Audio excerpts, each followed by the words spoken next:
há alguém em quem você pode confiar, se há alguém em quem você pode entregar o seu coração, os seus sentimentos, a sua vida, se há alguém que não vai te trair, se há alguém que não vai levantar rumores sobre a sua vida, se há alguém que vai te ajudar, esse alguém chama-se Jesus Cristo. Amém, amados? Então nós oremos a Ele e entregamos a nossa vida a Ele, abrimos o nosso coração a Ele, porque Ele é digno de toda a honra, Ele é digno de toda a glória e de todo o louvor. Ele se faz presente neste lugar, Ele está aqui neste momento, através do Espírito Santo de Deus. A presença do Mestre Jesus está aqui. Amém, amados? Pai, no nome de Jesus Cristo, nós te louvamos e te engrandecemos. Senhor, sabemos que o Senhor é o dono de toda a glória, é o dono de todas as coisas. E diante de ti colocamos, Senhor, os nossos corações. Diante de ti, ó Pai, colocamos, Senhor, quem nós somos, Senhor. E pedimos que nesta noite, ó Pai, o Senhor venha nos encher de tal maneira que nós venhamos ser um contigo, venhamos transbordar na tua presença, Pai. Em nome de Jesus Cristo, Senhor, que o Senhor comece, Senhor, a derramar sobre nós um óleo de alegria, uma nova unção. Em nome de Jesus Cristo, nós te louvamos e te agradecemos. Todos digam amém. Amém, amados. Podem se assentar em nome de Jesus. Tome a sua Bíblia.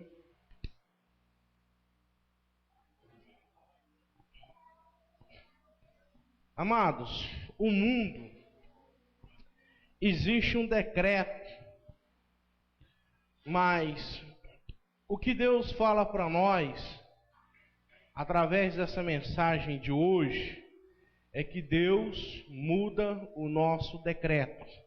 Amém? Vira para o irmão que está ao seu lado e diga assim: hoje Deus muda o decreto que há na sua vida. Amados, um decreto é uma deliberação, uma vontade superior.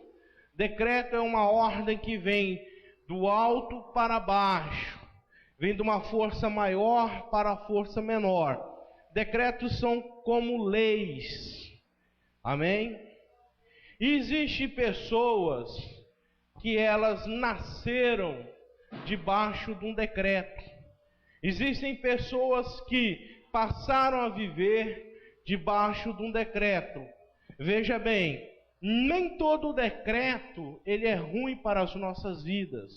Nem todo decreto ele é algo mal para nossas vidas.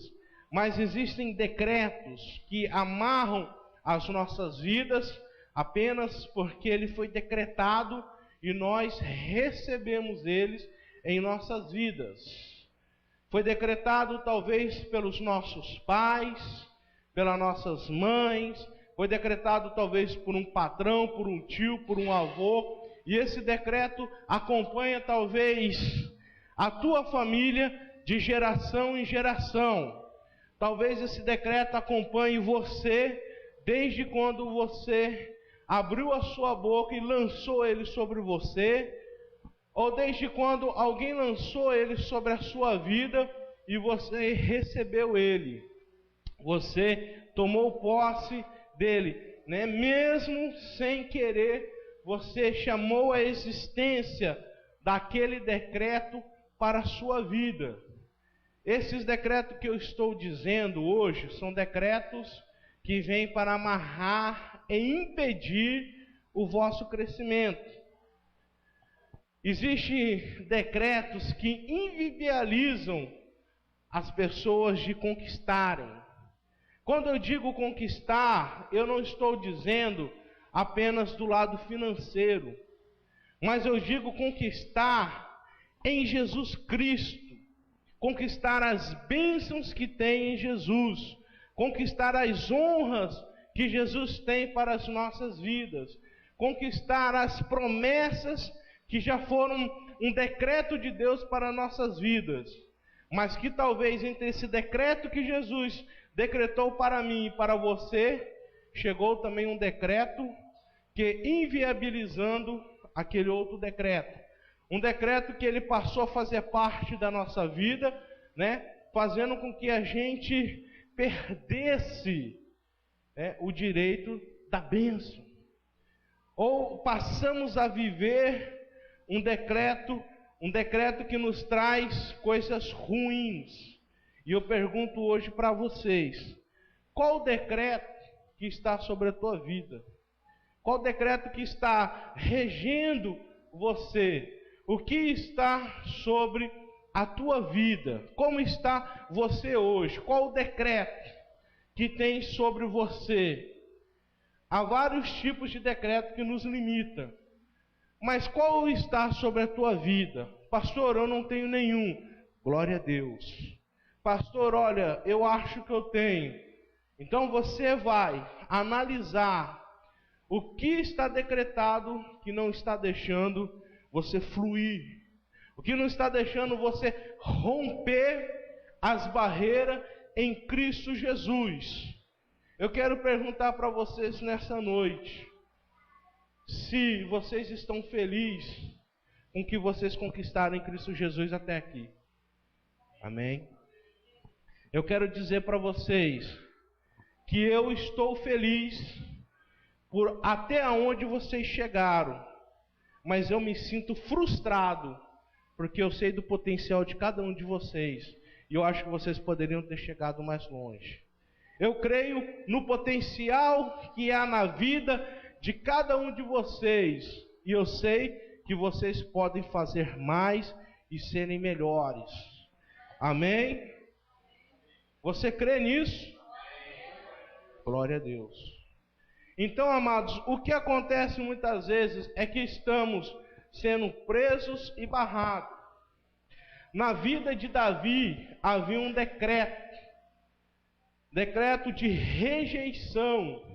Ele era rejeitado pela tua família, porque Davi ele era diferente de todos os seus.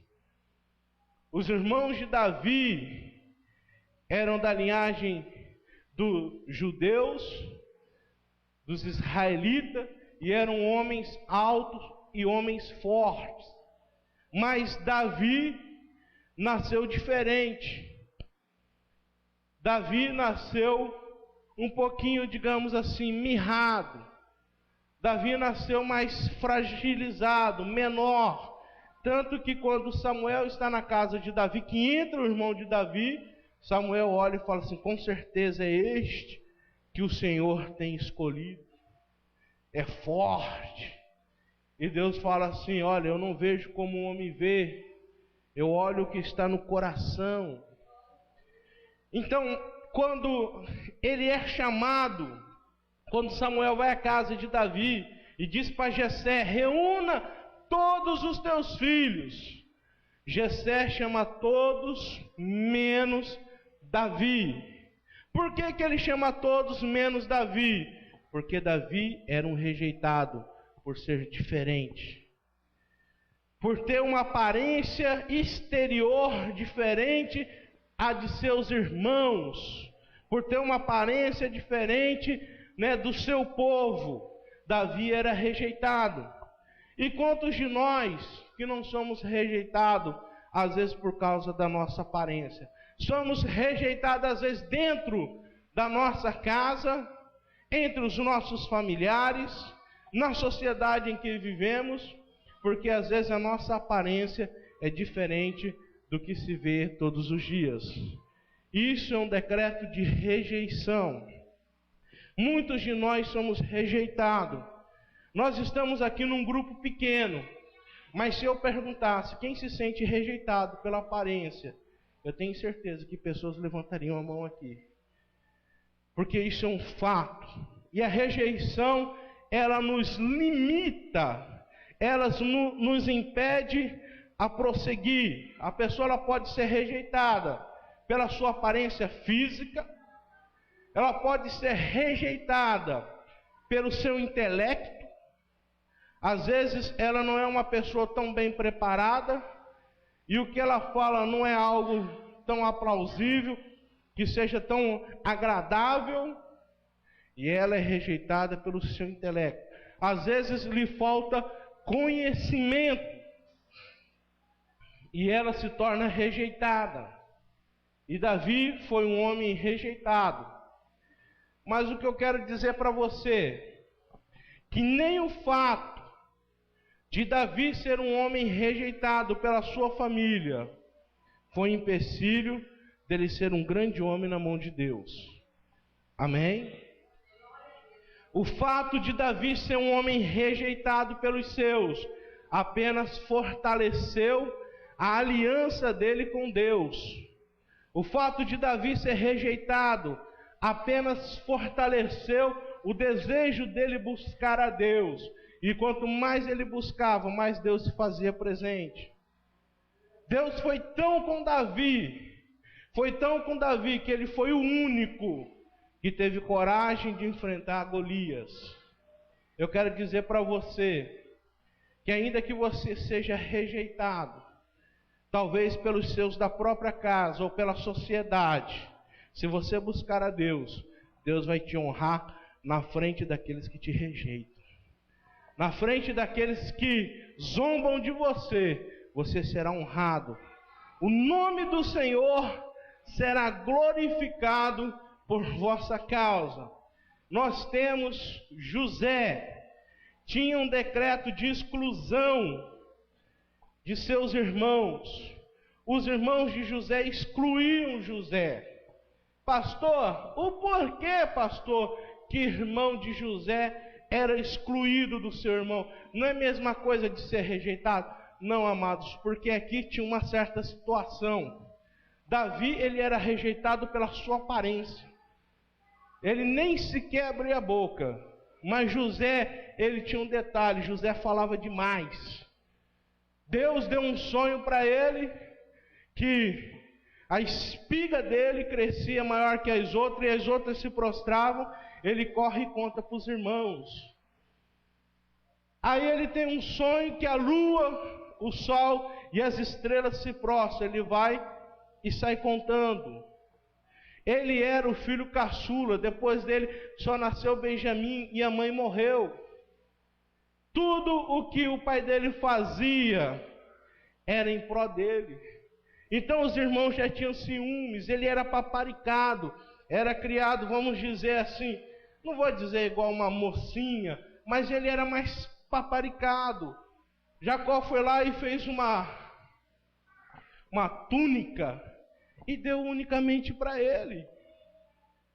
Tudo que Jacó pensava era em pró dele. Jacó tinha ele com muita estima, só que ele não conseguia conter as coisas que ele recebia para si. Deus revelava para ele coisas grandes. Deus revelava para José coisas poderosas. Deus revelava para ele que os da casa dele, os das tribos dele que estavam se formando, iriam se prostrar diante dele. E os irmãos não aceitavam. Os irmãos não estavam preparados para ouvir aquilo, ainda mais vindo de um moleque, ainda mais vindo de um rapaz que não tinha conhecimento, aquilo soava como afronta para os irmãos. E ele chega e diz: olha, o sol, a lua, as estrelas irão se prostrar diante de mim. O próprio pai se levantou contra José. O próprio pai se levantou contra ele. Ele era excluído da família, porque ele falava demasiadamente, falava demais. Aquilo que Deus traz às vezes para a sua vida, aquilo que Deus traz para você, você tem que saber para quem você conta, para quem você abre o seu coração, para quem você diz: olha, Deus tem falado assim comigo. Não, para quem você diz, olha, Deus tem falado assim comigo, porque alguns irão sonhar com você, muitos pouco irão sonhar com você, mas muitos vão querer te derrubar, muitos vão querer enterrar o teu sonho. Ah, pastor, mas Deus cumpriu na vida de José aquilo que ele prometeu. Verdadeiramente Deus cumpriu. Mas para que Deus cumprisse na vida de José o que aconteceu, José teve que passar por momentos difíceis na vida dele. José foi lançado numa cova, José foi vendido como escravo, e depois José voltou à escravidão, depois do problema com a esposa de Potifar. José ele teve que ser trabalhado, para depois poder ser exaltado, porque ele tinha sobre ele um decreto, tinha sobre ele um decreto de exclusão. Ele era muito inteligente, a inteligência dele, na época, era acima das normais. Quando ele chega no Egito, ele sabia ler, sabia escrever, sabia contar. Por isso ele foi separado para trabalhar na casa de Potifar. Às vezes a nossa inteligência ela é invejada. Às vezes aquilo que Deus nos dá, ele é invejado pelos demais. Mas nós temos que saber aonde nós confiamos. E ele mais uma vez, ele volta para a cadeia. Mas tudo isso debaixo de um propósito de Deus. Deus permitiu que ele fosse vendido como escravo. Deus permitiu que ele retornasse para a prisão, que ele fosse preso, para que ele fosse moldado, para que ele fosse trabalhado e deixasse de ser excluído. Em todo momento em que ele passou na vida dele, ele sempre esteve com Deus. Todos os momentos ele foi ensinado por Jacó a andar na presença de Deus. E isso fez toda a diferença. Porque mesmo ele falando demais, mesmo ele falando em excesso, ele não deixou de buscar Deus. E quando ele foi preparado por Deus, quando ele esteve preparado depois de deserto, depois de prisão, Deus começa a exaltar ele. Só que se ele tivesse vigiado e guardado para si, ele não teria necessidade de ter passado. Existem pessoas que entram em desertos nas suas vidas, que entram em cadeias nas suas vidas, sem necessidade de entrar, sem necessidade de passar por isso. Entram porque elas buscam. Isto é um decreto para fazer com que você perca tempo da sua vida. O tempo que você vai perder, preste atenção aqui, olhe para mim. Quem tiver com sono, lava o rosto, enfia o dedo na tomada, mas preste atenção. Quando você decide fazer algo que vai te conduzir para o deserto, preste atenção, você vai perder um tempo precioso lá. Ah, pastor, mas eu vou ser trabalhado. Mas você podia apenas obedecer. E esses anos que você poderá passar ou poderia passar no deserto, serão anos de aflições, anos de angústia, anos de dor, anos de sofrimento, que você poderia estar trabalhando e ganhando almas, vidas para o Senhor Jesus, sendo um bom testemunho. Porque quando nós vamos para o deserto, todas as pessoas se afastam de nós. Eu não conheço uma pessoa que ande no deserto, que ela ande de mão dada com meia dúzia. Aquele que está no deserto, deserto é lugar de solidão, deserto é lugar de tratamento. O único ser que vai ao deserto te visitar chama-se Espírito Santo de Deus, que vai até onde você está. Os demais fogem da sua presença. Os demais saem de perto de você.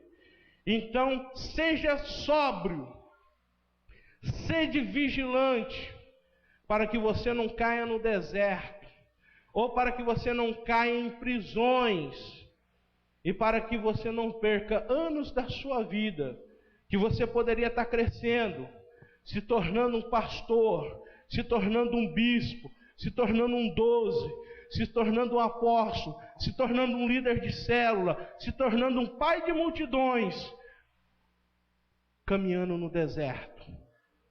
Porque quando você sair do deserto, você sempre vai voltar ao zero. Esses são os ensinamentos do Senhor. José passou pelo deserto, foi vendido como escravo, ficou no Egito, e só depois de muitos anos, Deus sempre foi com ele, mas só depois de muitos anos, Deus o levantou. Então não perca tempo, olha aqui para mim, não perca tempo com aquilo que é inútil para a sua vida. Gaste o seu tempo com aquilo que é útil, com aquilo que é bom, com aquilo que edifica em nome de Jesus. Nós temos, amém, glorifica a Deus em nome de Jesus.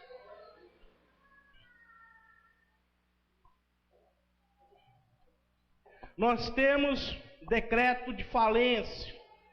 A viúva de Sarepta, uma mulher que era desposada, ela era viúva, e houve uma crise sobre a terra dela. O profeta Elias profetizou que não iria chover durante 3 anos. Veio um decreto de falência. Você imagina, se parar de chover, se a gente fica aí 2 meses, 3 meses, a gente passa mal. Você imagina 3 anos sem chuva. Quantas pessoas não iriam à falência? Quantas pessoas que não deixariam de produzir?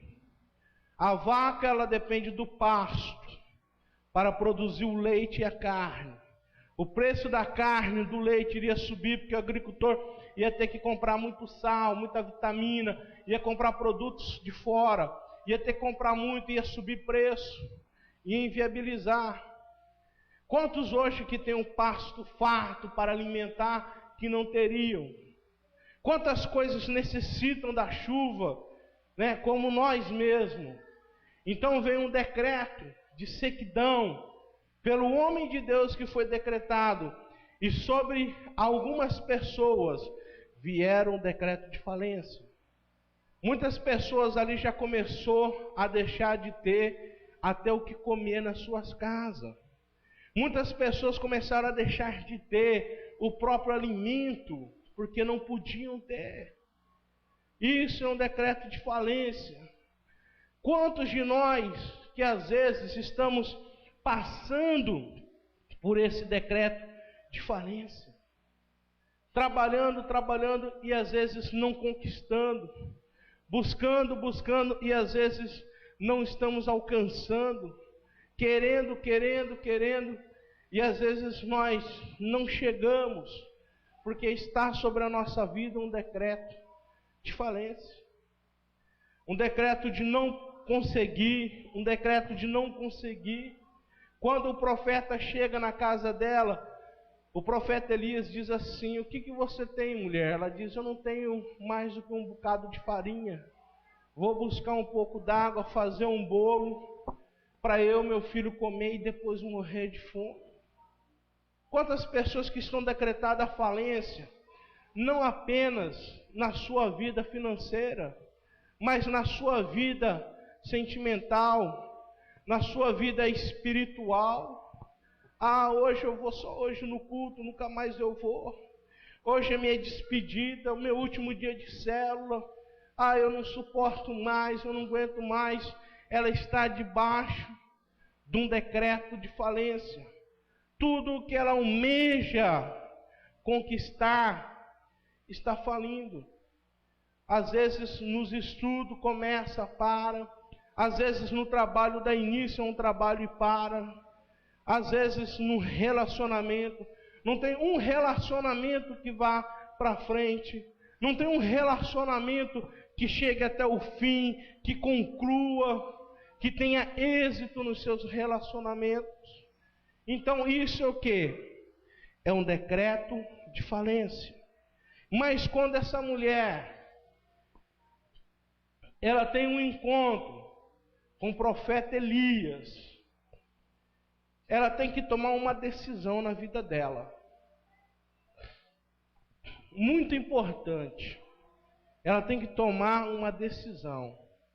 Porque ela diz para ele assim, abra sua Bíblia comigo. Vai estar em 1 Reis 17. Quem achar diz glória a Deus. 1 Reis 17.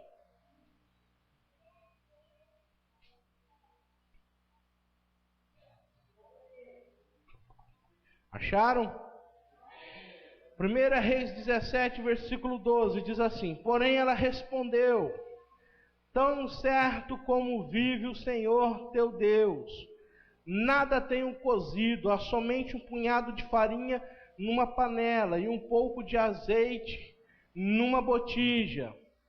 E vês aqui, apanhei 2 cavacos e vou preparar esse resto de comida para mim e para o meu filho. Comê-lo-emos e morreremos. Elias disse: não temas, vai e faze o que disseste, mas primeiro faze dele para mim um bolo pequeno e traze-mo aqui fora. Depois fará para ti mesma e para o teu filho.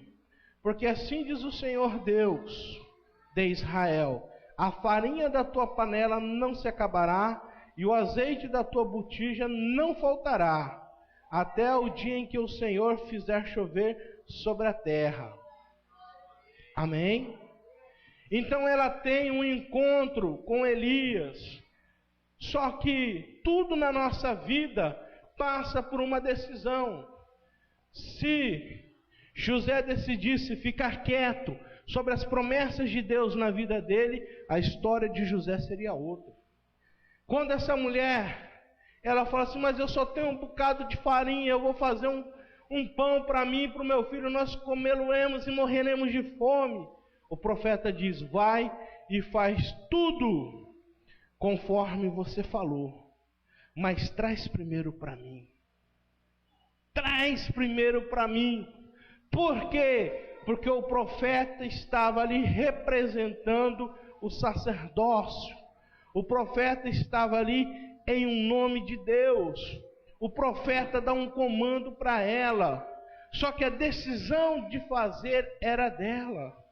A decisão de concluir o que o profeta disse dependia dela. Ela vai e faz segundo o que o profeta mandou. Ela vai e prepara e dá para ele. E ele é usado por Deus para multiplicar. A promessa de Deus diz que não faltaria farinha sobre a panela dela e o azeite sobre a botija. Muitos de nós, quando chegamos nesse ponto do decreto da falência, até financeiramente falando, até emocionalmente falando, quando Deus ele requer da gente a nossa dedicação, requer o nosso empenho, a nossa resposta para Deus é não. Não posso, estou ocupado, não tenho tempo, estou cansado, não dá. Só que a contra-resposta de Deus é que vai faltar a farinha e o azeite.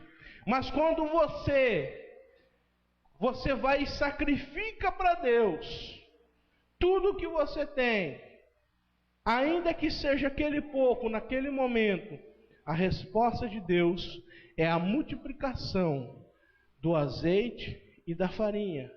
Quantos de nós estamos vivendo uma escassez, uma sequidão em nossos relacionamentos? Por quê? Porque não entregamos o nosso relacionamento para Deus. Não entregamos. Irmã, sabe o que a Bíblia fala da mulher sobre o marido? Fala para a mulher ser obediente ao marido, assim como a igreja é de Cristo. E fala que o marido deve amar a sua esposa, assim como Cristo amou a igreja. Vós, mulheres, sede obediente a vossos maridos. Tem mulher que falta puxar uma carabina e explodir a cara do marido. Tem mulher que falta tirar do cinto e surrar o marido. E aí a Bíblia diz: vós, marido, amai a vossas esposas, assim como Cristo amou a igreja, dando a vida por ela. Tem cara que a única coisa que ele sabe dar para a mulher é pontapé, chute, é porrada. Sabe dar desprezo. É ou não é? Lógico que não aqui nessa igreja. Aqui não, graças a Deus. Mas é um fato. Aí ele vive uma escassez no seu relacionamento. Ele vive uma sequidão no seu casamento, um decreto de falência. O casamento está para falir, está para explodir. Por quê? Porque nenhum sacrifica a Deus o que é de Deus. Nenhum faz a sua parte para com Deus. No trabalho, o trabalho está difícil, o trabalho está complicado. Mas eu pergunto para você, quantas vezes você tem orado pelo seu emprego? Quantas vezes você tem orado pelo seu patrão, pelo seu trabalho, pelos seus clientes? Quanto tempo você tem sacrificado para que ele seja uma bênção? A tua vida ministerial.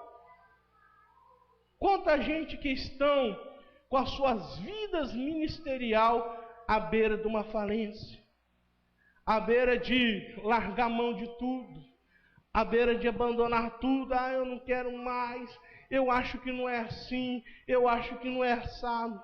Quantas pessoas que estão nessa situação? Será que é porque Deus não está fazendo a parte dele? Ou será que é porque essas pessoas não estão fazendo a parte dela? Será que não estão entregando para Deus a sua parte? Não estão fazendo para com Deus a sua obrigação? O profeta chega e fala assim: mulher, faz o bolo e dá primeiramente a mim. O primeiro de tudo é para Deus. Vem aqui, tio Lauri, faz um favor aqui. Eu vou citar um exemplo, que é a vida do tio Lauri aqui, só para vocês terem uma noção. Está abrindo duas empresas novas, a Descaltol e a Fiat. Vão ampliar, não, acho que a Toyota e a Fiat vão ampliar, né? Vão ampliar, vão mudar o prédio. E eles vão contratar vendedores, vão contratar várias pessoas. E eu chamei ele e falei: tio, vamos mandar um currículo seu para lá? Vamos fazer alguma coisa? Vou até mandar o meu. Ele virou para mim e falou assim: não. Eu sei como que é lá. Lá se trabalha todos os dias até as 8, 9 horas da noite.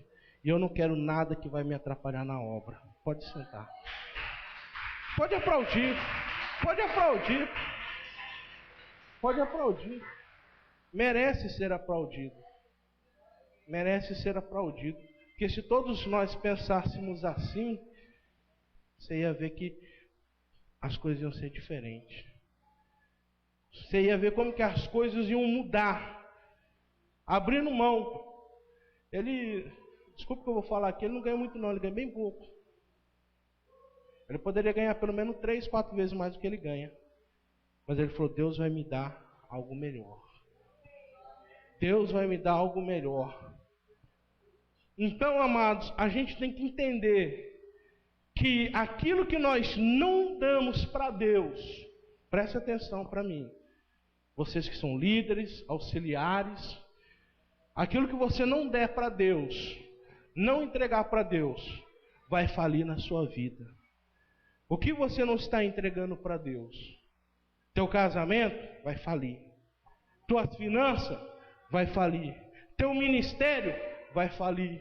Teu trabalho vai falir. Teu coração vai falir. Teus sentimentos vão falir.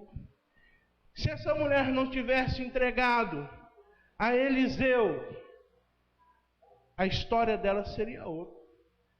A história dela seria outra.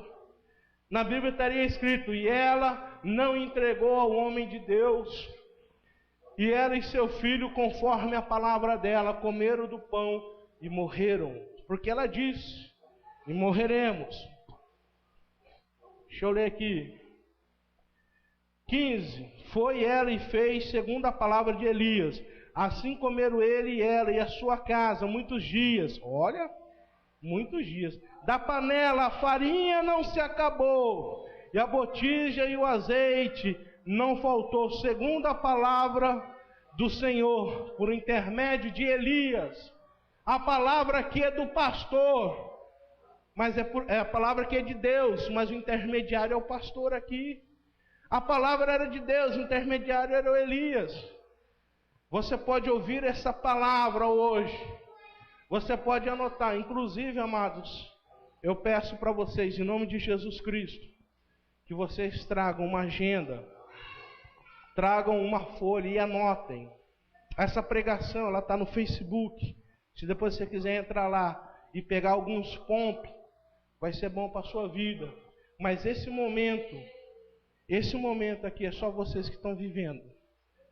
A pessoa pode ir lá, copiar, pode até ter uma bênção, mas este momento é só vocês. A palavra era de Deus, mas o intermediário aqui é o pastor David. Amanhã o intermediário pode ser o Gilberto, amanhã o intermediário pode ser o Hildo, pode ser o Diego, pode ser quem for. Mas hoje é o pastor David. Então não rejeite a palavra do Senhor. Toma nota dela. Ela é viva, eficaz. Está vendo esse caderno aqui, ó? Esse caderno aqui eu decidi, em vez de comprar uma agenda, comprar um caderno de sei lá quantas matérias tem esse trem. E aqui está tudo anotado. Vou ministrar, a ministração está aqui. Vou atender alguma coisa, está tudo ali. Para que quando eu necessitar de alguma coisa, eu me recorde. Amém, amados? Então, segundo a palavra do profeta, não faltou a farinha e nem o azeite. Decreto de doença. Aleluia, glória a Deus. A igreja de Jesus Cristo, existe um paradoxo, porque Jesus Cristo, ele veio para a terra, em forma de homem, foi gerado no ventre de uma viúva, e ele veio e operou muitos milagres. Uma virgem, o que eu falei? Viúva, misericórdia. Já pensou, os católicos vão querer me matar? Jesus dos crentes. Ainda bem que eu tenho você, minha esposa, no ventre de uma virgem. Amém? Então ele foi gerado no ventre de uma virgem e veio à terra até nós. E um dos sinais maiores de Jesus Cristo era a cura. Amém? E hoje nós temos duas situações. A palavra de Deus diz que nos últimos dias a ciência iria se multiplicar. É ou não é? Quem tem computador e televisão tem visto a ciência se multiplicar de tal maneira que está estrondosa. E por causa dessa multiplicação da ciência, o que aconteceria? A fé de muitos se esfriaria. Amém? Dentro das igrejas, nós temos pessoas que vivem doentes. Não buscam mais a cura em Deus, buscam só em médico. O que é do médico é do médico. O que é de Deus é de Deus. Mas, amados, é inacessível. Não tenho palavra para dizer. Aceitar a doença em si. Jesus diz que ele veio para os perdidos, assim como o médico vem para os doentes. E todos que cruzaram o caminho de Jesus Cristo foram curados. curados de lepras, de cegueira, de surdez, de mudez, de paralisia, de demônios. E hoje não se vê isso na igreja. Será que é culpa só do pastor?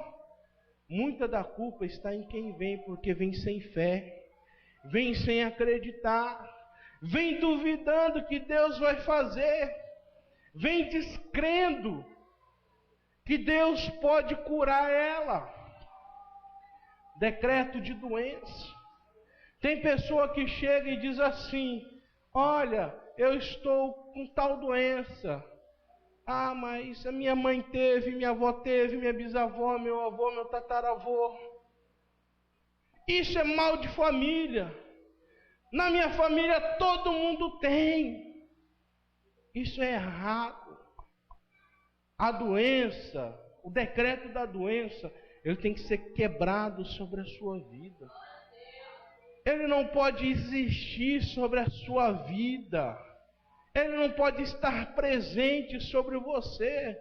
Você tem que rejeitá-lo. Decreto de doença, eu te rejeito.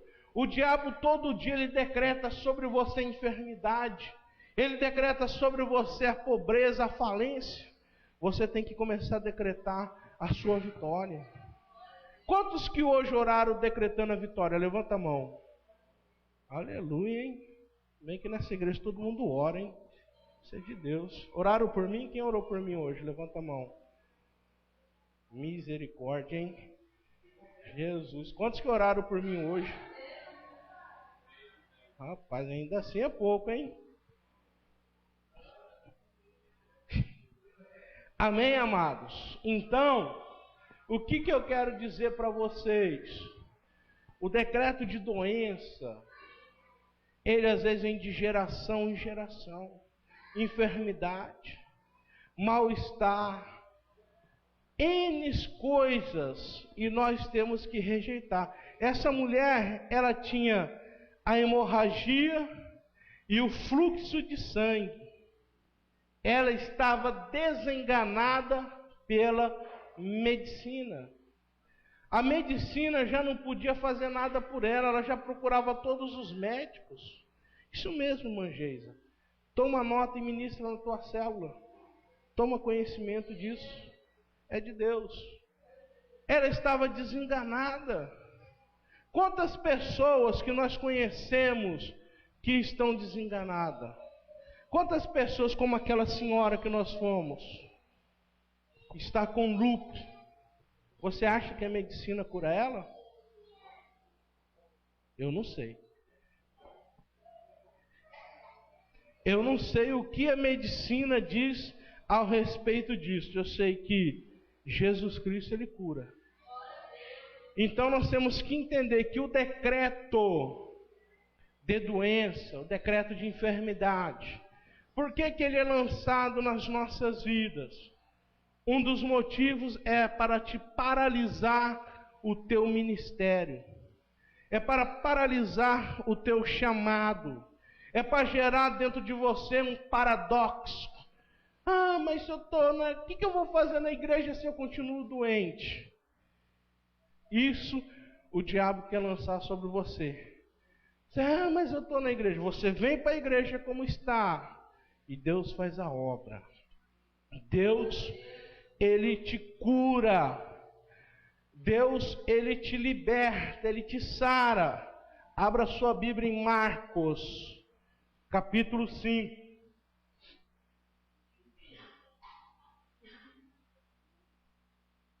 Quem achar, diga amém. Marcos 5, versículo 25. E aconteceu que certa mulher que havia 12 anos vinha sofrendo de uma hemorragia, e muito padecera à mão de vários médicos, tendo despedido tudo quanto possuía, sem, contudo, nada aproveitar, antes, pelo contrário, ainda pior. Presta atenção. Mulher tinha posse, tinha condição financeira, 12 anos com fluxo de sangue, desfez de tudo que ela tinha para dar aos médicos. A palavra de Deus diz que nada resolveu. Ela foi de mal a pior. Agora, quantas pessoas que nós conhecemos que estão indo em igreja católica, indo em centro espírita, que estão gastando seu dinheiro nesses lugares, gastando seu dinheiro com médico e não tem uma melhora na vida. Tratando casamento com psiquiatra, com psicólogo, tratando com N coisas e está de mal a pior. Quantas pessoas que você conhece, talvez você conheça uma, mas se cada um de nós conhecer uma, nós estamos aqui hoje em 14 adultos. São 28 pessoas que nós conhecemos. Talvez você conheça 5, 10, 50.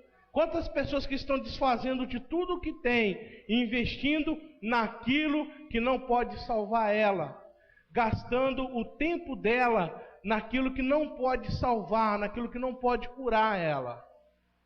Esse tempo que ela está gastando naquilo que não vai trazer a cura para ela, é um tempo que nunca mais vai voltar na vida dela.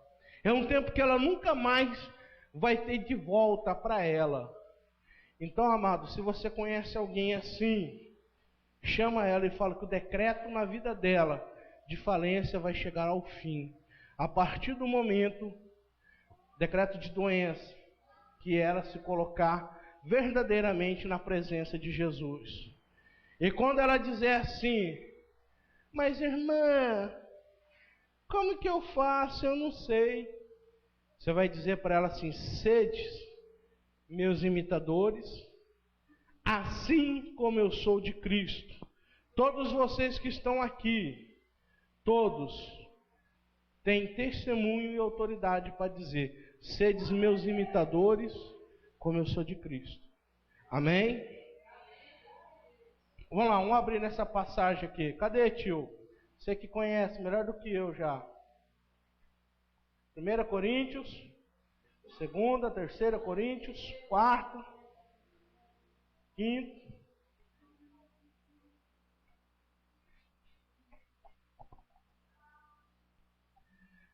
Primeira Coríntios 10, 33. Aleluia, hein? Dia 30 de outubro, fecha os 33, hein?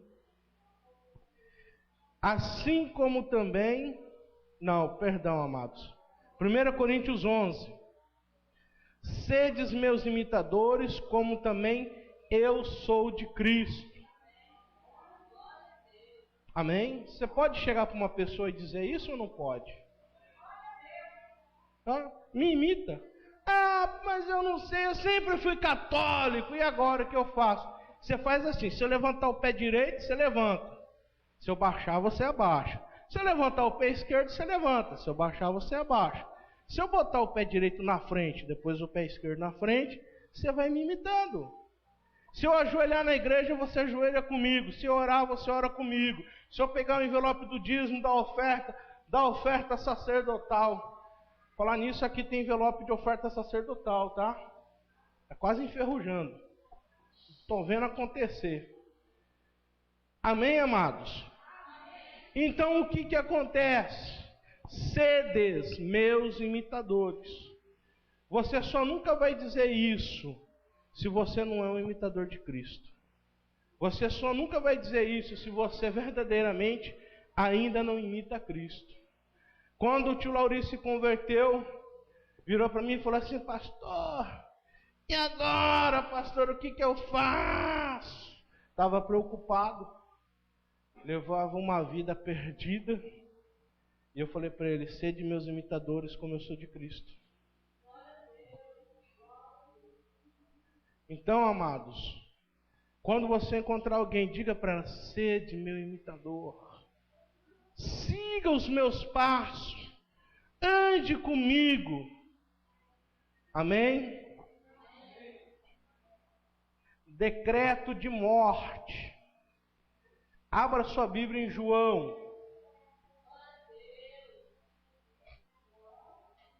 João.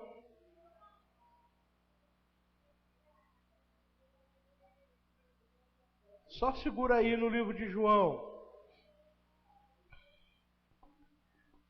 João 8, do versículo 4 em diante. Disseram a Jesus: Mestre, essa mulher foi apanhada em flagrante adultério, e na lei nos mandou Moisés que tais mulheres sejam apedrejadas. Tu, pois, que dizes? Amém, amados? Irmãos, essa mulher, havia sobre ela um decreto de morte, pela forma que ela vivia, pela forma que ela conduzia a vida dela. Algumas pessoas, vamos falar sobre a lei. A lei dizia que se a mulher fosse pega em adultério, a pessoa, ela poderia ser levada do casal e ser apedrejado, os dois que foram pegos em adultério. Então essa mulher, ela era uma prostituta, e ela estava com um homem, se prostituindo, estava adulterando com ele, e ela foi levada até Jesus. A questão de quem está no pecado, quem está no erro, olha, isso daqui é uma palavra muito importante, veio agora na minha cabeça.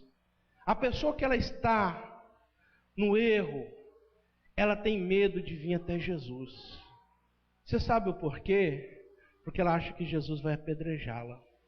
A pessoa que está lá adulterando, o cara que está traindo a mulher, ele tem medo de entrar aqui. O que está bebendo, ele tem medo. Porque ele tem medo do que acha que Jesus vai condená-lo. Acha que Jesus vai metralhar, vai fuzilar. As pessoas que estão no pecado, elas têm medo de vir para a presença de Jesus. Essa mulher, ela teve medo. Ela foi arrancada do ato do adultério, do flagrante que ela estava, foi conduzida até Jesus, e Jesus, sendo um judeu, um cumpridor das leis, ela achou que ela ia morrer. Mas a palavra de Jesus em João 10:10 diz que o inimigo veio para roubar, matar e destruir, mas eu vim para que vós tenham vida e a tenham em abundância. Ela não conhecia Jesus, os que estavam ali não conheciam Jesus. Vocês estão entendendo? Então a pessoa, ela tem medo da presença de Jesus quando ela está no erro. Quantos de nós aqui, não precisa levantar a mão, que um dia erramos, pecamos lá fora e não quisemos vir na igreja? Quantos de nós? Vou citar o exemplo do irmão aqui, e quando ele passou pelaquela libertação, ele entrou aos prantos aqui chorando e falou assim: eu não sou digno de entrar na casa de Deus. Mas era o inimigo que não queria. E ele entrou e foi liberto. Quantos que estão aí com medo de entrar na casa de Deus, encontrar com Jesus e ser condenado, sendo que Jesus quer libertá-lo? Jesus vira para essa mulher, Jesus vira para aquela multidão de homens e diz assim: aquele que estiver sem pecado, atire a primeira pedra. E todos foram saindo devagarzinho, e ninguém atirou a pedra. E Jesus diz para ela: eu também não te condeno. Cadê a palavra? Erguendo-se Jesus e vendo ninguém mais, versículo 10, capítulo 8, versículo 10. Além da mulher, perguntou-lhe: mulher, onde estão aqueles que os teus acusadores? Ninguém te condenou? Jesus lançou a palavra, abaixou a cabeça, continuou escrevendo com o dedo no chão. Jesus levanta a cabeça, não vê mais ninguém, e fala: mulher, onde estão os teus acusadores? Respondeu ela: ninguém, Senhor. Então lhe disse Jesus: nem eu tampouco te condeno. Vocês estão vendo? Muitas pessoas estão aí e tem medo, porque ele fala assim: se o mundo já me condena, se o meu amigo que sabe que eu traio a mulher, se minha mulher que sabe que eu bebo, vive me chicoteando, é assim ou não é? Os caras chegam e falam: você tem que parar. O cara está bebendo e manda o outro parar de beber. É assim ou não é no mundo? É ou não é? Bicho, você tem que parar de beber, isso está fazendo mal para você, o outro está bebendo. Um dia um amigo meu foi consultar no consultório médico com o doutor Eli de Miranda, e ele chegou lá, o médico fumando, dentro do consultório, cidadezinha do interior, 20 mil habitantes, virou para o meu amigo e falou: você tem que parar de fumar, senão você vai morrer. No mundo é assim, o ímpio está bebendo, manda o outro parar de beber. Está fumando, manda parar de fumar. Está prostituindo, quer mandar o outro parar de prostituir. Está adulterando, quer mandar o outro parar de adulterar. O que acontece? O pessoal pensa, se no mundo eu já estou assim, na igreja eu estou ferrado. Lá na igreja eu vou ser bombardeado, vou ser metralhado. Então a pessoa ela tem medo de ser conduzido até a presença de Jesus Cristo. Ela fica receiosa. Ela fala assim, eu vou lá, o pastor vai me arrebentar, os irmãos. E na verdade Jesus vai dizer assim, cadê os teus acusadores? Foram todos embora. Se eles não te acusam, eu também não. Mas Jesus dá um conselho para ela. Jesus dá uma palavra rema para ela. Jesus diz assim para ela: vai e não peques mais. Amém? Jesus falou assim, olha, eu não te condeno, mas vai e não peques mais. Amém? Essa é a palavra que nós temos que ter. Vai e não peques mais. Olha, o mundo não vai te condenar. O mundo vai te condenar, a igreja não. Cristo não vai te condenar.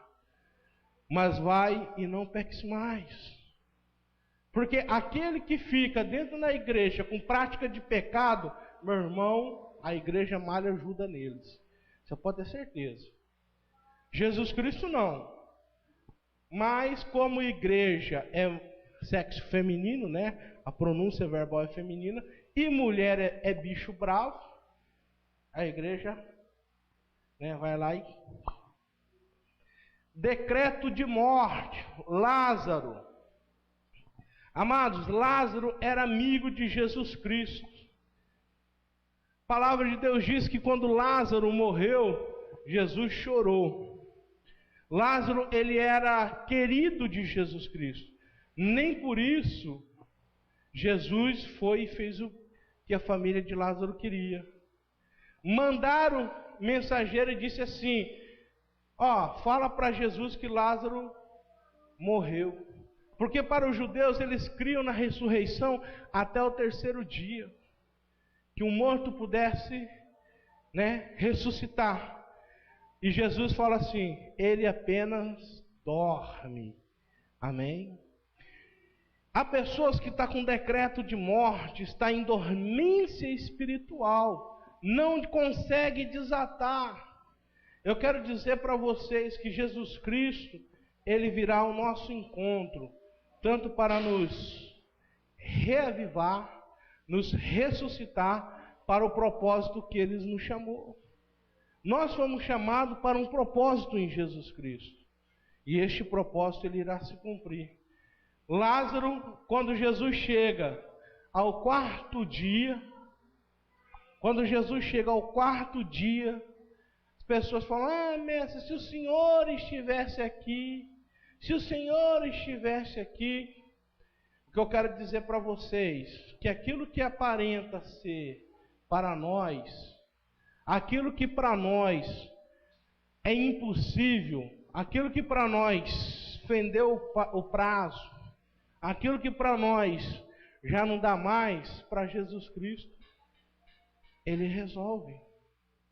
Mas mestre, se o Senhor estivesse aqui, aí Jesus Cristo pensa assim, eu imagino, fala assim, mas agora eu estou.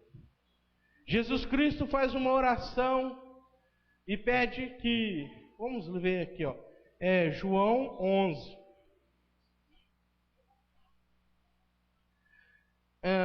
Vamos ler do 33 em diante. Jesus, vendo a chorar, e bem assim os judeus que a acompanhavam, agitou-se no espírito e comoveu-se. e perguntou: onde o sepultastes? Eles lhe respondeu: Senhor, vem e vê. Jesus chorou. Então disseram os judeus: vede quanto o amava. Mas alguns objetaram: não podia ele, que abriu os olhos aos cegos, fazer que este não morresse? Olha só, fazer com que Lázaro não morresse. Jesus, agitando-se novamente em si mesmo, encaminhou-se para o túmulo. Era este uma gruta, e cuja entrada tinha posto uma pedra. Então ordenou aos judeus: tirai a pedra. Disse-lhe Marta, irmão: o morto, Senhor, já cheira mal, porquanto já é de 4 dias. Amém? Eu falei para vocês que eram de 4 dias. Então eles falaram assim: se Jesus estivesse aqui, ele não teria morrido. Mas Jesus permite, que certas coisas venham para que seja manifestada a glória de Deus, para que o nome dele seja exaltado. Ele estava em outro lugar, cumprindo outros afazeres. Ele não deixou de fazer o que ele estava fazendo para atender a Lázaro. Se você ler anteriormente, é mandado falar: não, ele só dorme. Por quê? Porque Jesus é sabedor de todas as coisas. Ele sabia que, se independente de Lázaro estar morto há 1 dia, há 3 dias, há 4 dias, ou há 1 mês, ao ele pisar naquele lugar, a morte teria que sair. A morte teria que se render aos pés dele. Isso chama-se confiabilidade, confiança. Nós temos que confiar, amados, mais em Deus. Às vezes ficamos apavorados. Ai, meu Deus, e agora o que eu faço? Vai vir uma desgraça, vai acontecer algo ruim. Ai, me falaram que vai fazer isso, ai, me falaram que vai acontecer aquilo. Responda assim: eu estou orando, eu estou clamando ao meu Deus, e se acontecer, será porque Ele está permitindo. E depois que Ele permitir, Ele descerá em sua glória e moverá todas as coisas ao meu favor. Amém, amados? Amém. O que eu quero dizer para vocês, nós já estamos encerrando, é que Deus, Ele muda o decreto que está sobre as nossas vidas. O decreto que está sobre a vossa vida. Talvez você seja uma pessoa bem-sucedida, em alguma área, mas talvez tenha alguma outra área que há um decreto na sua vida de falência, há um decreto de rejeição, há um decreto de exclusão, há um decreto de doença, de morte. Eu quero dizer para vocês que Deus, Ele vem hoje e Ele muda esse decreto que está sobre a sua vida. Vida dos líderes, dos auxiliares, que depois que passam a exercer uma liderança, depois que passam a experimentar um compromisso a mais com Deus, começam a sentir as suas fragilidades, começam a se sentir um quanto que necessitam mais da presença de Deus. Vocês que serão futuros líderes, pastores deste lugar e de outros lugares que Deus te mandarão. De repente você começa a olhar e ver através dessa ministração, dessa palavra, fala assim: puxa vida, mas nisto a minha vida está amarrada, nisto outro eu preciso de ajuda, eu preciso de libertação. Foi falado aqui sobre o decreto de rejeição, decreto de exclusão, decreto de falência, decreto de doença e de morte. Amém? Então que neste momento, eu peço que vocês fiquem de pé em nome de Jesus. Todos vocês, nós não vamos pedir para os levitas, mas todos vocês.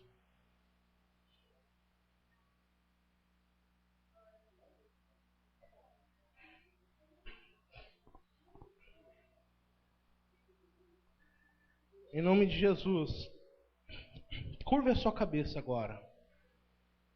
Feche os teus olhos.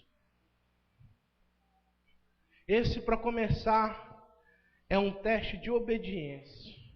Aquele que não estiver de cabeça curvada e de olhos fechados é desobediente. Amém? Curva a sua cabeça e feche os teus olhos. Eu sei que às vezes é difícil a obedecer um simples comando, a obedecer um simples ordem. É difícil. Vem um pensamento, vem alguma coisa para fazer com que você levante a cabeça, para que você olhe, para que você se distraia. Eu quero que neste momento você comece agora a falar com Deus. Abra a sua boca. Dentro desses 5 decretos que eu ministrei, que eu fui assim como Elias, usado por Deus, mas foi Deus que mandou a mensagem. Eu quero que você se examine agora. Em qual decreto desse que você está? Qual decreto desse que está sobre a sua vida? Qual que tem barrado o seu ministério? Qual que tem impedido você de agir, de crescer, de ser um bom pai, uma boa mãe, um bom filho, de ser um bom esposo, uma boa esposa, de ser um bom líder, uma boa auxiliar, um bom discípulo? Comece a orar, comece a falar com Deus. Primeiro decreto é o decreto de rejeição. Talvez você foi rejeitado. Talvez na igreja que você era, as pessoas te abandonaram, te deixaram de lado, e você sofreu uma rejeição. Talvez você era diferente. Talvez as suas ideias lá naquele lugar incomodavam as outras pessoas. Talvez na sua família, Deus ao te separar te encheu com um propósito e você não foi entendido. E você foi rejeitado. Talvez a tua mãe te abandonou quando você ainda era criança. Talvez o teu pai dava mais atenção para os amigos do que para você. Talvez você nem conheceu seu pai ou sua mãe. Talvez no ministério que você estava, você era só um. E você recebeu rejeição. Talvez assim como José, você era excluído por ter um comportamento como José, falava demais, passava as coisas que Deus tinha para você, e as pessoas falavam, não vai concretizar. Ah, o fulano se acha muito, a ciclana se acha demais, nunca que Deus vai fazer isso. E você era excluído do meio. Você chegava e as pessoas saíam às vezes de perto de você, se sentiam incomodadas com a sua presença. Não queriam você por perto, você era excluído. Era você chegar e a conversa parava. Talvez esses 2 decretos tenham trazido na sua vida uma barreira te prendendo até hoje, fazendo com que você não consiga caminhar, não consiga confiar mais nas pessoas, não consiga se entregar verdadeiramente para Deus. Talvez havia sobre você um decreto de falência. Talvez o teu pai te amaldiçoou, falando que você sempre seria um burro de carga, que você seria uma pessoa que não iria progredir, conquistar na vida, que você não servia para fazer nada. Talvez pastores disseram que você era inútil, que você era incapaz. Disseram que você não ia servir nunca na obra de Deus. Mataram, decretaram sobre você um decreto de falência, fazendo com que os seus sonhos que foram sonhados, os teus desejos de servir a Deus, não se concretizaram. Talvez um dia você sonhou tão alto em servir a Deus. Talvez um dia você sonhou em estar no púlpito pregando a palavra. Talvez um dia você sonhou em estar ministrando a palavra de Deus aqui neste lugar. Mas levaram o teu sonho à falência.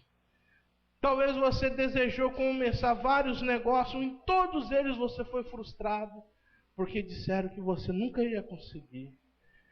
Disseram que você sempre... trago a existência de coisas que não existem para te abençoar. Hoje eu mudo as coisas em volta de ti. Faço tudo novo.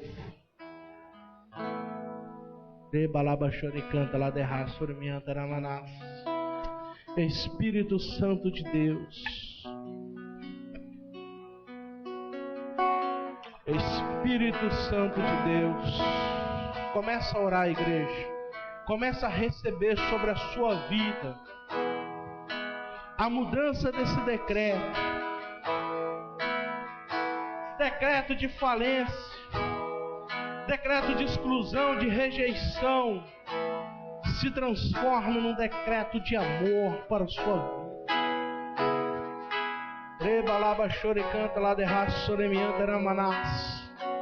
Decreto de dor, decreto de solidão, se transforma em decreto de amor. Presença de Deus sobre a sua vida, em o nome de Jesus Cristo. Decreto de falência se transforma em decreto de conquista, em decreto de prosperidade, em decreto de fartura, de existência das coisas boas de Deus, das promessas de Deus vindo a existir sobre as nossas vidas. Decretos de doença se transformem em decretos de saúde, de vida em abundância, que seja sarado todos aqueles que estão presentes neste lugar, que recebam cura do alto da sua cabeça até as plantas dos seus pés, cura do corpo físico, cura da alma. Todo decreto da morte, todo decreto da morte sobre a tua vida, ela sai agora. Você vai dizer comigo assim, a hora que eu falar 3, você vai dizer sai. Em o nome de Jesus Cristo, o decreto de rejeição, decreto de exclusão, decreto de falência, decreto de doença e o decreto de morte, eu vos expulso em o nome de Jesus Cristo. 1, 2, 3, mais forte. 1, 2, 3, sai em nome de Jesus.